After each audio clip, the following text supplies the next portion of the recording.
Ráno, bratia, sestry, priatelia, neviem, či sú tu nejakí hostia, ale teším sa. Myslím si, že v podobnom čase som tu bol minulý rok, odhadujem.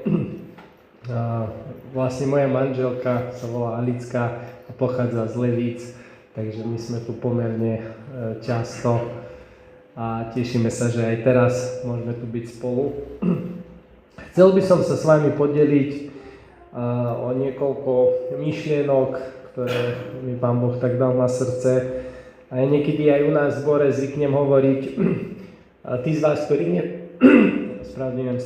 ktorí neviete, tak som z Nových Zámkov, alebo teda my sme z Nových Zámkoch a ja som kazateľom Bratskej jednoty baptistov. A ja u nás v zbore zvyknem hovoriť, že to, že kazateľ káže, to neznamená, že vždy to aj žije, však predpokladám, že to viete, ale to znamená, že chce, že to je aj pre neho výzva, že to je jeho túžba, že to je aj nejaký jeho boj.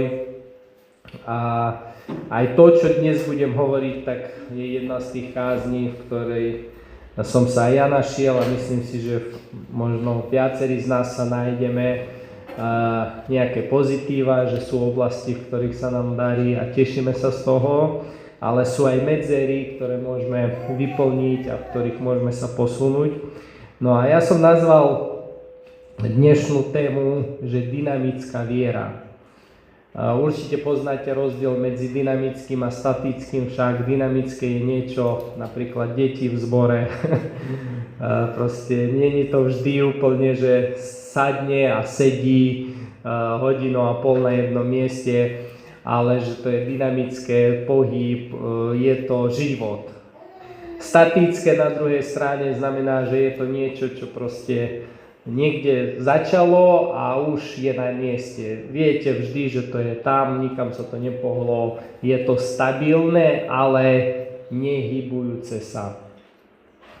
Takže samozrejme, keď hovoríme o niektorých veciach, tak potrebujeme alebo statické veci, ako napríklad taká budova, asi by sme neboli radi, kebyže prídeme sem a cítime, ako sa hýbe budova, však nechceme mať dynamické budovy, chceme mať statické, pevné a stabilné. Ale keď sa hovorí o viere, tak biblická viera veľmi málo nájdete v biblickom kontexte vieru, ktorá by bola statická v zmysle, že proste takto to je a inak sa to nedá, nehýbe sa to, nemení sa to, nerastie to, nenapreduje to, nemá to rôzne prejavy. A keď čítame o rôznych ľuďoch alebo o rôznych príbehoch, tak vidíme tam vieru, ktorá je dynamická, ktorá nevždy je rovnaká, nevždy u každého sa rovnako prejavuje, ale práve tým je výnimočná, že je dynamická.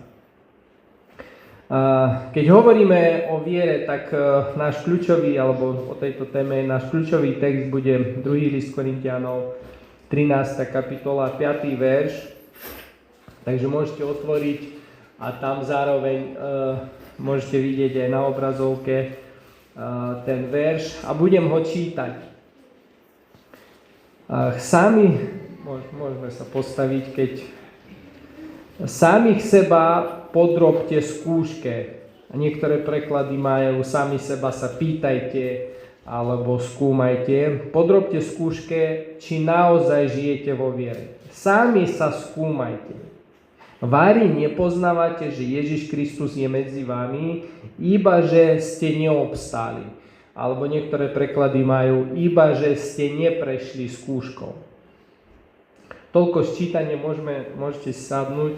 Ja sa ešte pomodlím, Páne, prosím o Tvojho ducha, ktorý oživuje, ktorý vysvetľuje, ktorý pripomína.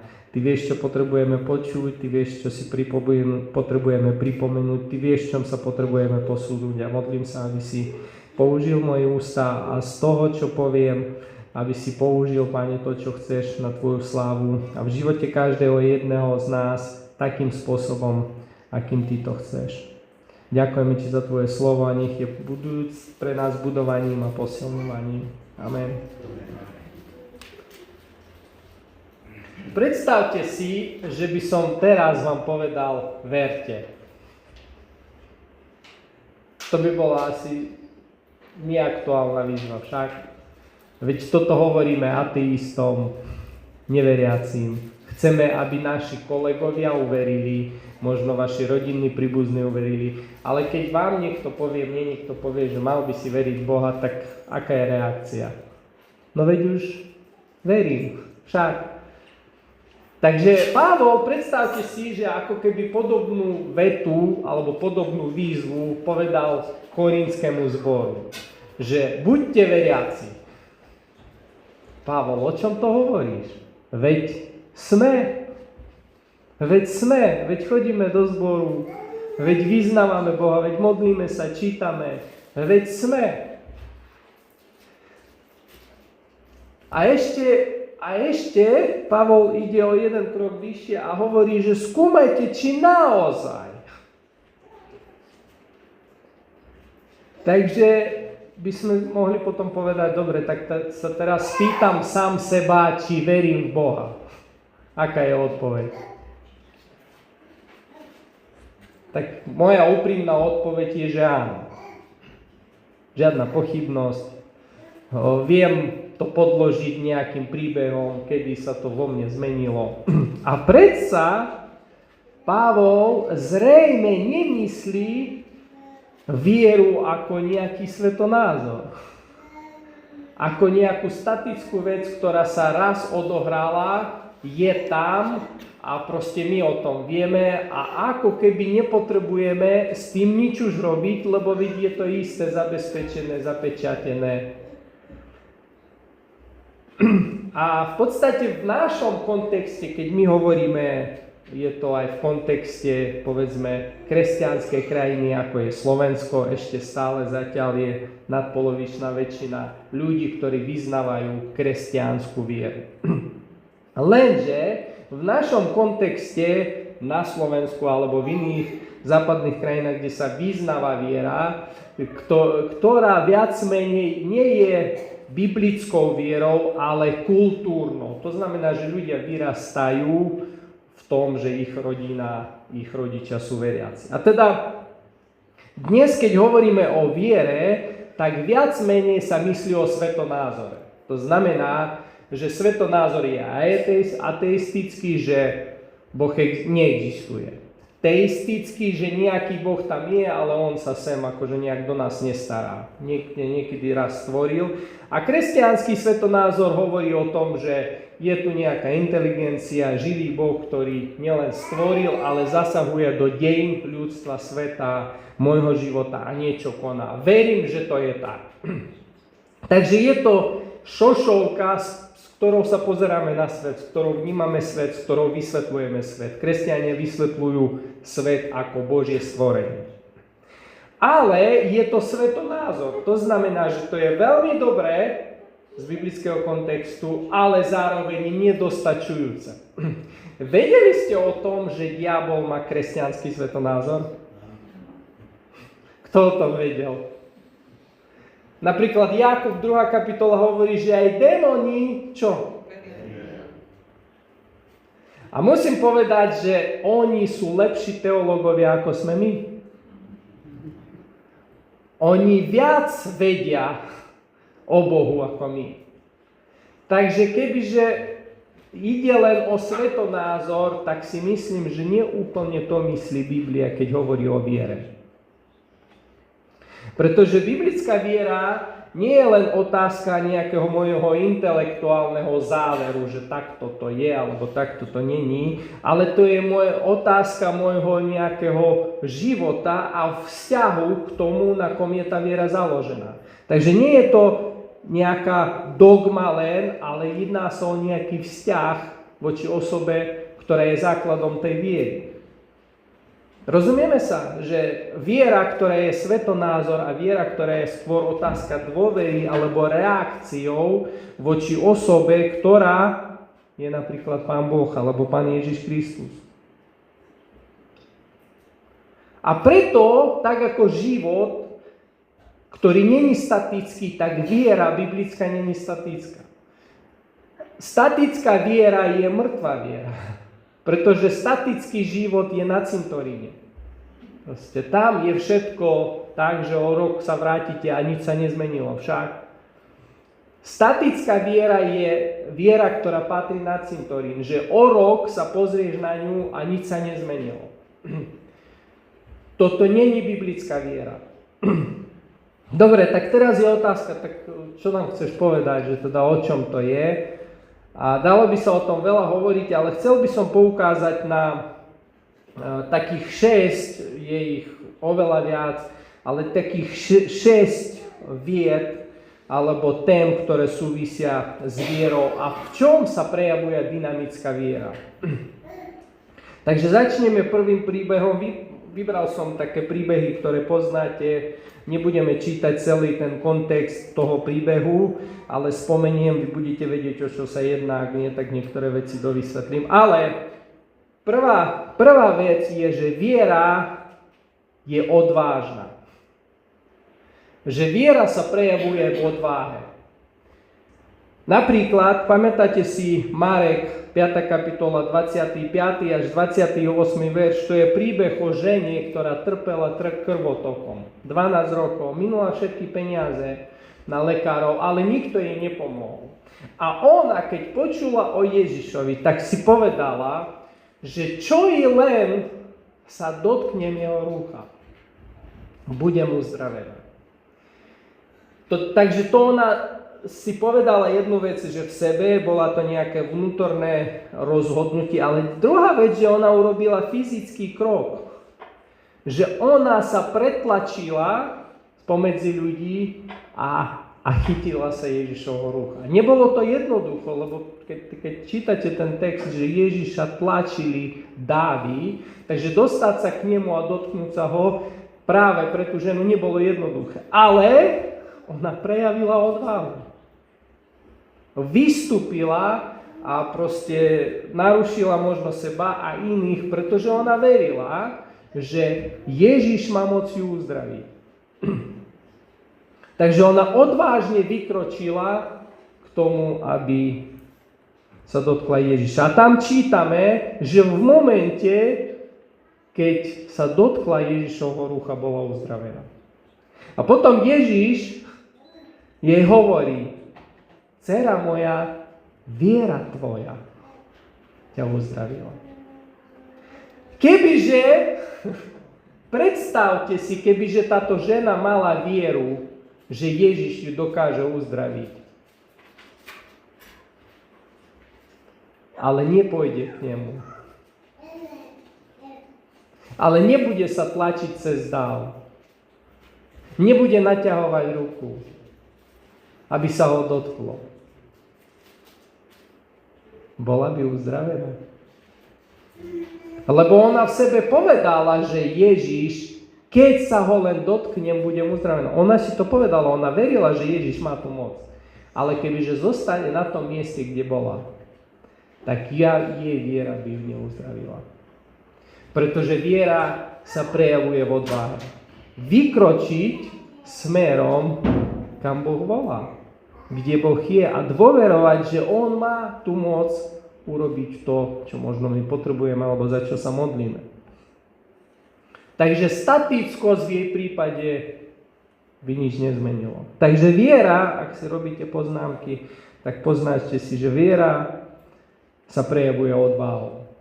Ak som kresťan a proste pre mňa strach je číslo 1, čo určuje, kam sa pohnem, kam pôjdem, kde nepôjdem, čo urobím, nerobím, tak moja viera je niekde zakrpátená.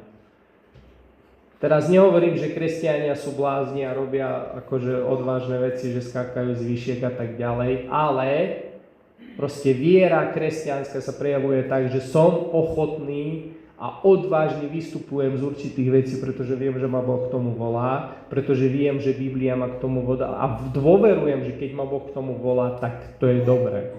A som ochotný vykročiť zo svojej statickosti. Takže viera je odvážna, prejavuje sa odvahou.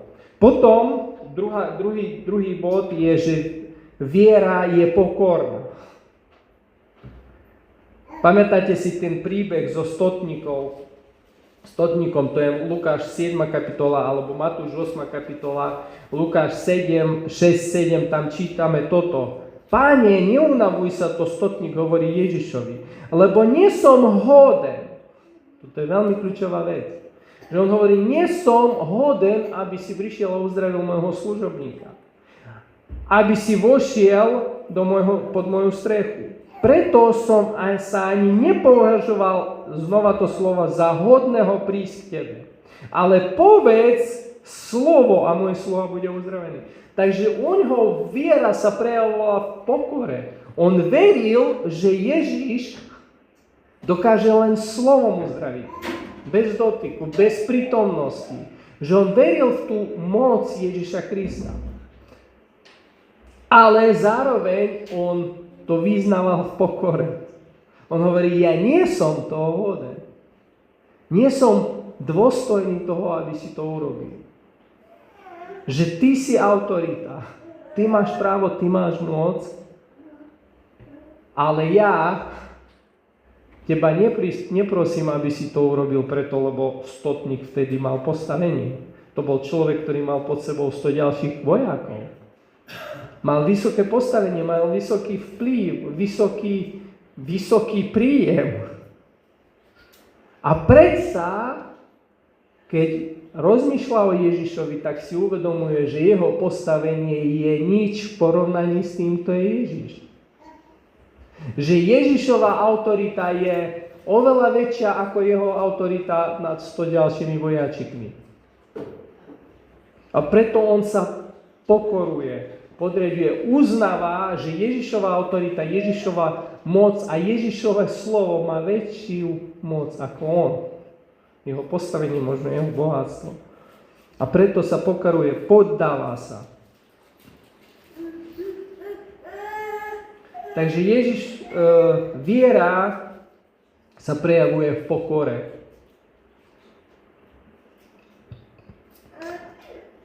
Tretia vec, alebo tretí prejav viery je očakávajúca viera. Tu máme príklad Jozefa z Arimatie, to je Marek 15. kapitola, 43. verš. Tam čítame o Jozefovi z Arimatie, ktorý očakával Božie kráľovstvo. O ňom čítame, že očakával Božie kráľovstvo. A v podstate ďalší taký jeho prejav bol to, že viete, že on prišiel, zobral Ježišové telo a pochoval ho. On veril v Ježiša, to je veľmi zaujímavé, veril v Ježiša ako Mesiáša. Veril v Ježiša ako Mesiáša, nevieme, čo si myslel, keď ho pochovával, že či to je začiatok niečoho nového, alebo koniec niečoho nového, čo Ježiš priniesol. Ale o ňom čítame, že on očakával. Poznáte napríklad Simeon, to je 2. kapitola Lukáša. On tiež, alebo 1., teraz presne neviem, on tiež očakával Božie kráľovstvo. Tiež očakával Mesiáša, ktorý ho priniesie. Takže viera, aj v kontexte týchto ľudí, Jozefa z Arimatie alebo aj iných, sa prejavovala v tom, že oni očakávali Mesiáša. Očakávali Božieho syna. Očakávali Božie kráľovstvo. Oni žili svoje každodenné životy v očakávaní Božieho pôsobenia. V očakávaní Božieho zásahu do ich toho každodenného života, alebo aj každodenných víziev. Ich viera nebola len statická v zmysle pasívneho očakávania, ale aktívneho dúfania a samozrejme, že ich aj každodenný život vyjadroval to, že oni očakávajú. Takže ak náš kresťanský život sa dostal do bodu, kedy nemáme už žiadne očakávanie od nášho Boha, kedy nemáme nadšenie pre Božie veci, kedy nemáme nadšenie pre Božiu vôľu, kedy nemáme nadšenie pre Božie povolanie, kedy nemáme nadšenie pre to, aby Boh zasahoval a menil veci v nášho živote, možno v našej krajine, možno v našich rodinách, tak viera sa stala statická. Ale čo znamená statická? Zomierajúca. Alebo len svetonázor, alebo len nejaká ideológia. Ale viera biblická je očakávajúca, že ty vieš, že Boh je živý a že On každú chvíľu môže konať. Koná a ty očakávaš, že On aj bude konať. Ak nemáme očakávanie, bratia a sestry, od našej viery, od nášho Boha, tak niečo nie je v poriadku. To znamená, že naša viera prešla z bodu, kedy rastie, rozvíja sa, je skúšaná a je živá do bodu, kedy je to v svetonázor. Že verím, že Boh je a týmto končí. Alebo možno niekedy niečo konal. Ďalej, tretia oblasť, v ktorej sa prejavuje viera, že viera je oddaná. Čítame o učeníkov, ktorí Ježiš, keď urobil zázrak, Lukáš 5. kapitola, a proste nachytali ryby, tak v zápäti čítame, že oni opustili všetko a išli za ním. A ďalej Peter hovorí napríklad Matúš 19. kapitola 26. verš. Peter povedal: Páne, pozri, my sme opustili všetko. Dali sme všetko preto, aby sme ťa mohli nasledovať. Preto, aby sme sa od teba mohli učiť. Preto, aby sme mohli plniť tvoju vôľu. Preto, aby sme mohli robiť to, k čomu nás voláš. My sme dali všetko. Viera je oddaná. Ak moja viera ma nič nestojí, je to lacná viera. Ak moja viera sa neprejavuje v tom, že je hodná obete, je hodná financií, je hodná mojej energie, je hodná môjho času, tak to není hodná viera. To je lacná, to je proste nič. Viera, ktorá sa neprejavuje v oddanosti, v určitom zmysle obeťou, je viera, ktorá za nič nestojí. Je to statická viera. Druhý list Korintianov 4, 17-18, to je tiež veľmi známy verš. A to je 5. prejav viery, že viera je prekonávajúca. Apoštol Pavol hovorí toto: veď naše terajšie ľahké, všimnite si, ako on nazýva súženie ľudského života. Ako ho nazýva? Dnes, keď sa rozprávame s ľuďmi, ale často aj s kresťanmi. Viete, čo hovoria? Prečo? Pretože je tam úplne iná perspektíva. Úplne iné videnie. Dnes pre ľudí veľa vecí je ťažkých. Je to ťažký život v tejto krajine, je to ťažká výchova detí, je to a tak ďalej. A nie hovoríme, že to je ľahké. Ale Pavol hovorí, že viera má moc prekonávať tie ťažkosti s takou perspektívou, že to máš pocit, že to je ľahké. Alebo nie, že máš pocit, že to je ľahké, ale že v porovnaní s tým, čo ťa čaká, je to ľahké.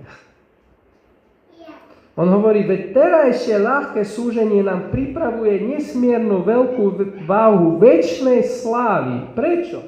On hovorí, keďže nehľadíme na toto súženie, ktoré je viditeľné, ale na neviditeľnú slávu, na neviditeľného Boha, ktorý aktuálne pôsobí. A on hovorí, že lebo viditeľné je aké? Dočasné. To znamená, že súženie dnes je, zajtra prejde, alebo pozajtra prejde, ale je to otázka tohto života.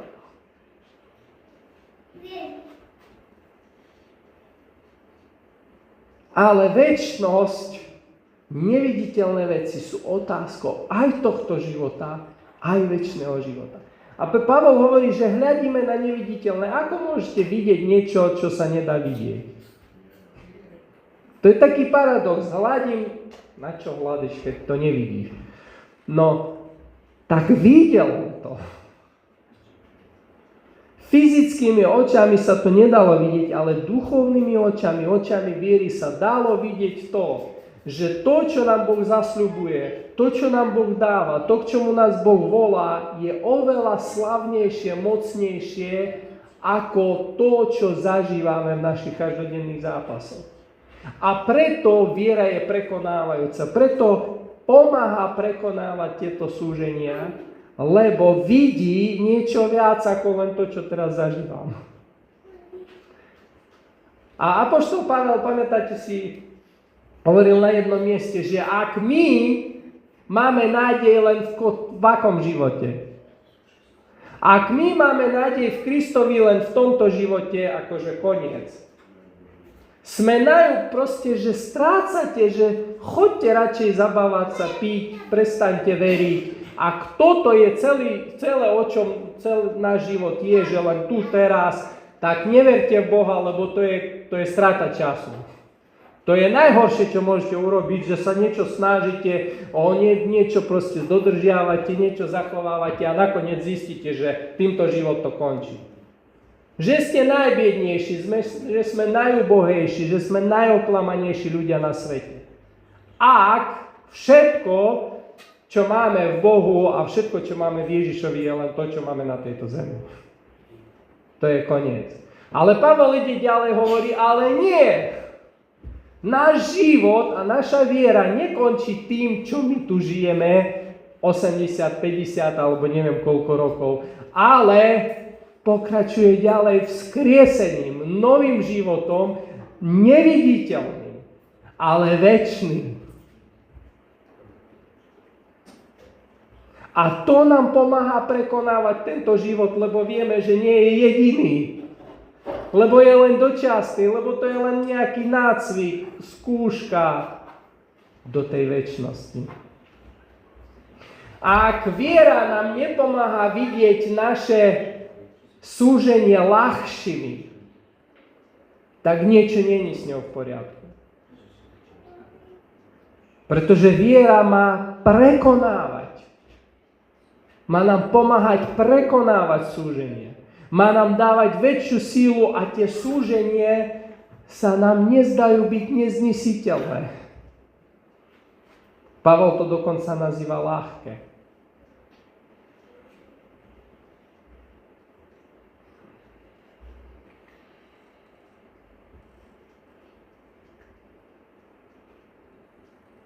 Podobne to je Rímanom 8. kapitola, 18. verš. Pavol, to je 6. vec, Pavol hovorí, že viera je dúfajúca viera. On hovorí, a myslím, že utrpenie tohto času sa nedajú ani porovnať so slávou, ktorá sa má zjaviť. Na jednom mieste hovorí, že ľahké súženie, ale tuto hovorí, že sláva, ktorá sa na nás má zjaviť. Majestát a tá sláva to znamená Božie zasľúbenie. To znamená Boží záver s týmto ľudstvom, ktorý bude, že ja tvorím všetko nové. Ja to mením, ja prinášam dokonalú spravodlivosť. Všetko nečisté bude oddelené. Na nás sa to má zjaviť. Na veriacich. Je to niečo, v čo veriaci dúfajú a čo očakávajú, že Božia sláva nezostane len pri ňom, ale sa naplní na tejto zemi. V životoch tých, ktorí ho očakávajú, v živote tých, ktorí... Táto viera je dúfajúca a očakávajúce, že Boh naplní svoj sľub. Že Boh splní to, čo zasľúbil pre tento život, pre môj život, pre večnosť, pre spravodlivosť. Ona dúfa, ona očakáva, ona verí. Viera je zárukou toho, v čo dúfame, a dôkazom toho, čo nevidíme. Vierou Noach, poučený o tom, čo ešte nebolo vidieť, s bázňou, všimnite si prejavy viery. On s bázňou postavil koráb na záchranu svojej rodiny. Aj keď vtedy to bolo bláznostvo, žiadny dážď nebol. Vierou Abraham poslúchol. Keď ho Boh volal, aby odišiel na miesto, ktoré mal dostať ako dedičstvo, odišiel, hoci nevedel, kam ide. Vierou aj Sára, hoci už bola v pokročilom veku, dostala sílu. Vierou to dostala. Počať potomka, lebo pokladala za verného toho, ktorý dal zasľúbenie. Vierou Abraham priniesol Izáka ako obetu, keď bol skúšaný. Vierou Mojžiš, keď dospel, odoprel volať sa synom faraónovej dcery. Radšej si zvolil trpieť s Božím ľudom na púšte a tak ďalej, než mať dočasný úžitok z hriechu. Vierou padli múry Jericha, keď ich obchádzali 7 dní. Všimnite si, že veľa z tých vecí boli bláznovstvom. Proste obchádzať Jericho 7 dní ako bojový útok bolo niečo nezmyselné. A čo mám ešte povedať? Veď by mi nestačil čas, ani žiadne prednášky, keby som mal rozprávať o Gideónovi, Barákovi, Samsonovi, Jeftom, Davidovi, Samuelovi a o prorokov, ktorí vierou dobývali kráľovstva, vykonávali spravodlivosť, dosahovali zasľúbenie, zapchávali tlamy levom, hasili moc ohňa, unikali ostriu meča, z slabosti nadobudali sílu, stavali sa mocnými v boji, zaháňali šikov cudzincov. Toto je opis, niektorý z opis 11. kapitole listu Židom, že ako sa prejavovala viera. Oni vierou boli prenasledovaní. Vierou sa skrývali v jaskyniach. S vierou boli popravovaní. Vierou prekonávali strach. Vierou zapierali svoje vlastné životy, pretože videli neviditeľné.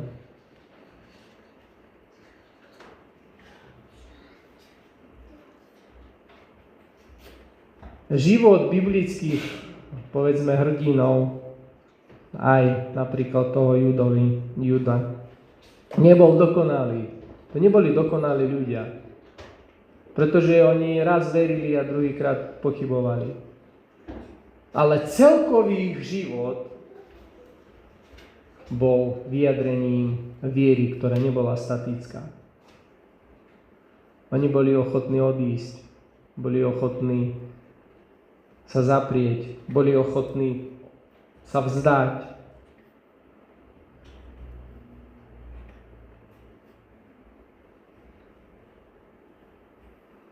Takže možno by ste teraz rozmýšľali, že dobre, tak idem sa nejak vypumpovať, aby tá moja viera nejak troška narásla. Ale viete, že my nemáme schopnosť nadprirodzene veriť.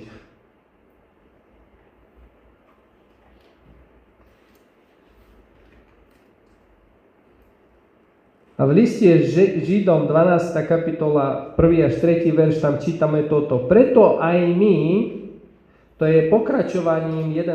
kapitole, on hovorí, preto aj my obklúpení takým veľkým zástupom svedkov, to je ten zástup svedkov, to je kontext takého koliseja, kedy tam sedeli zástupy a pozerali zápasy.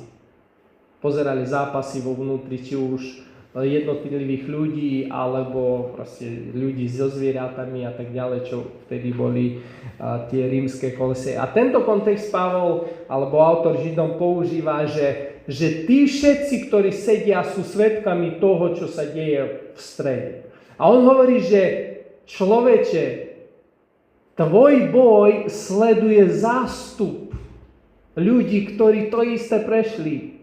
Že oni v nebi pozerajú na to tvoje boisko, na ten tvoj koliseum, na ten tvoj zápas, na ten tvoj život.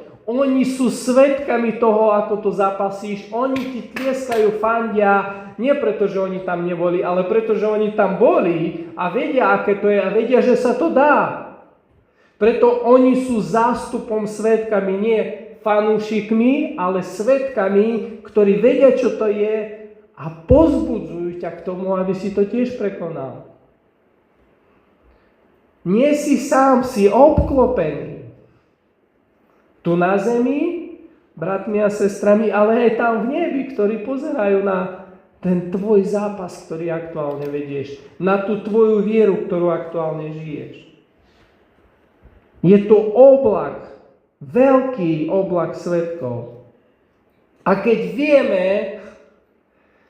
že není prázdna tribúna, že nie sme tu sami, že nebojujeme z vlastných síl. On hovorí, a preto odhoďme všetku príťaž a hriech, čo nás opantáva, čo nás oberá o vieru, čo nám zastiera duchovný zrak, a vytrvajme v behu, ktorý máme pred sebou. A on ďalej hovorí, že odkiaľ túto vieru čerpať.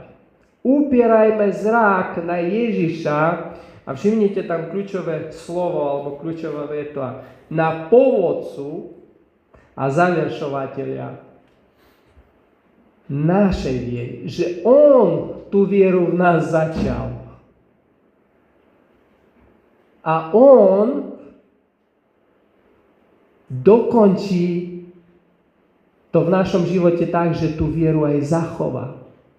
Že on je pôvodca, začiatok našej viery, ale aj zárukou konca života vo viere tu na zemi. Že on je pôvodca a završovateľ. Ak nemáš vieru, tak to nie je problém, že máš ju slabo, ale málo sa pozeráš na pôvodcu. Málo si v kontakte, a o tom je viera, že to je o osobe, že to je o dôvere, že to je o spojení, že to je o vzťahu.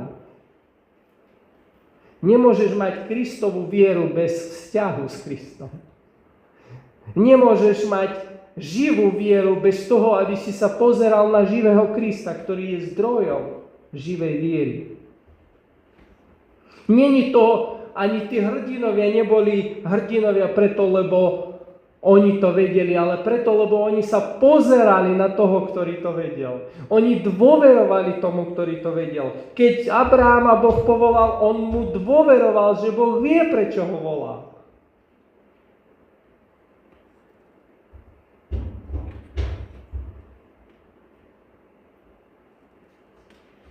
Takže na záver chcem to tak zhrnúť.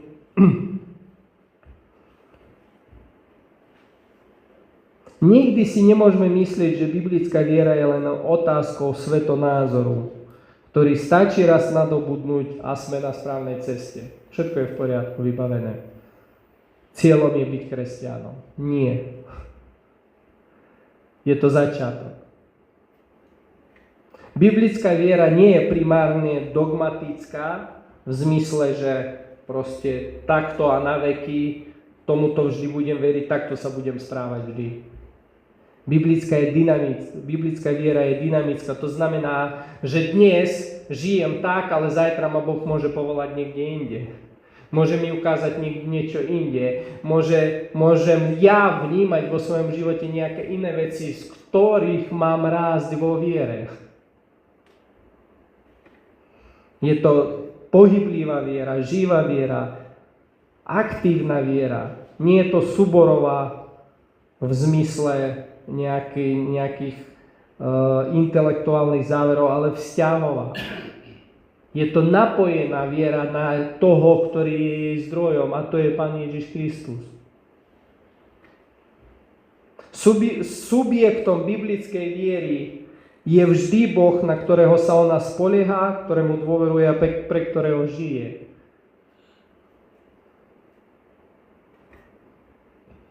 Viera sama o seba bez spojenia s Bohom je mŕtva, je ľudská, je slabá, je dočasná.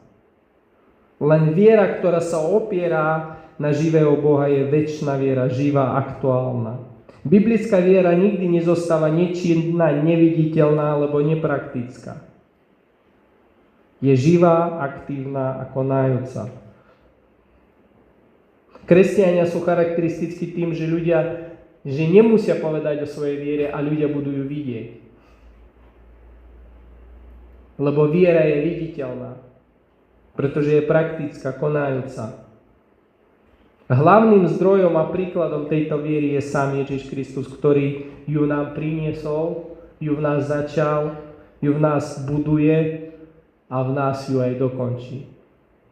A mať takúto vieru znamená upierať svoju dôveru, život na Pána Ježiša Krista. Znamená na novo sa vrácať nie do dogmatického presvedčenia, ale do obnoveného vzťahu. Čo mi dnes bránilo, včera bránilo, čo mi teraz bráni, aby som bol v bezprostrednom, otvorenom, úprimnom vzťahu s Pánom Ježišom Kristom, ktorý mi dáva vieru vykročiť tam, kam ovalá, ktorý mi dáva vieru prekonávať výzvy, v ktorých som, ktorý mi dáva vieru žiť tam, kde som a robiť správne veci, ktoré mám robiť. Chcem teraz dať takú výzvu, aj taký čas. Ty vieš, ako si na tom s Pánom Bohom, ako je tvoja viera, či je malá, veľká, slabá, živá, mŕtva.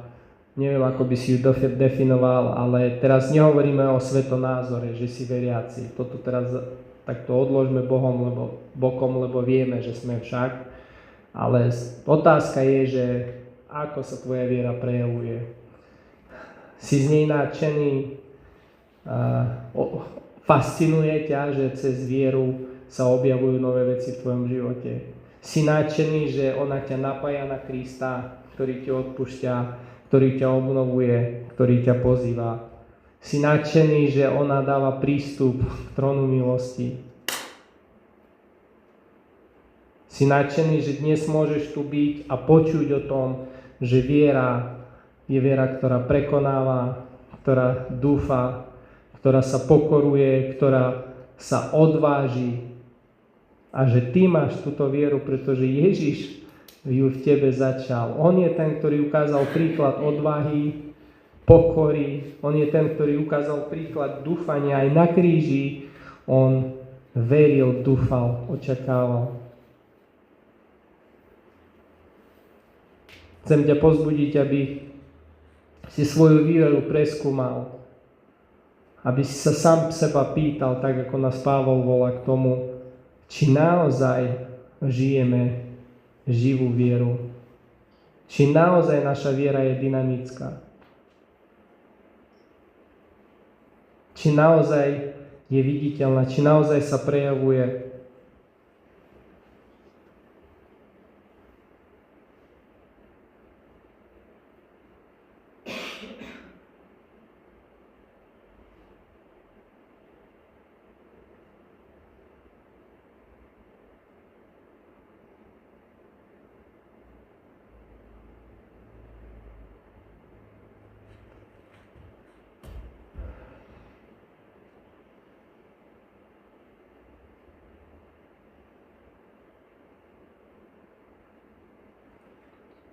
Áno, Pane, daj nám nánovo pochopiť, že toto nie je o tom, že ako my sa veľmi snažíme, ale o tom, ako my sa veľmi Tebe poddávame, ako veľmi my opäť sa k Tebe vraciame, ako opäť otvárame svoje srdce, svoje mysle, aby sme vyznali, že my nie sme schopní žiť biblickou vierou bez toho, ktorý začal biblickú vieru bez Teba. Že my nemôžeme sa uspokojiť s tým, že my sme raz niečo uverili, pretože Ty nás voláš k životu, pretože Ty nás voláš k rastu, pretože Ty nás voláš k zmene, k obnove, pretože Ty nás voláš k posunu, pretože biblická viera nikdy nestojí na mieste. Modlím sa, Pane, aby naše životy neboli takým cintorínom, kedy ľudia sa pozrú na náš život, alebo aj my, keď sa pozrieme na svoj život a nič sa nezmenilo za 10-20 rokov, odkedy sme veriaci.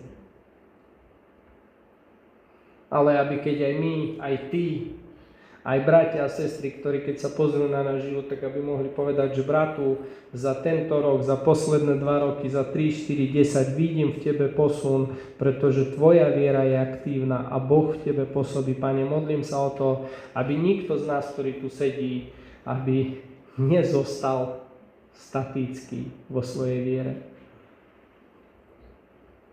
Ďakujem ti za to, že ty si už urobil a ty robíš všetko preto, aby naša viera mohla rásť. A tvoje zasľúbenie je, že ten, ktorý vo vás začal dobré dielo, ho aj dovrší, Pane. Tak sa modlíme, aby sme sa ti oddávali tomu, ktorý to začal, ktorý v tom pokračuje a ktorý to završí. A ďakujeme, že naša istota nie je v tom, čo my vieme, ale v tom, čo ty vieš. A preto chceme nánovo sa vrácať k tebe, nánovo sa obrácať k tebe a nánovo vyznávať, Pane, že teba potrebujeme a že nám nestačí len svetonázor kresťanský, ale my potrebujeme nánovo a nánovo zažívať živého, mocného a skutočného Boha, ktorý v nás aj cez nás dokáže prejavy, o ktorých sme čítali. A ďakujeme za to, že ty si ten istý včera, aj dnes, aj na veky vekov. Amen.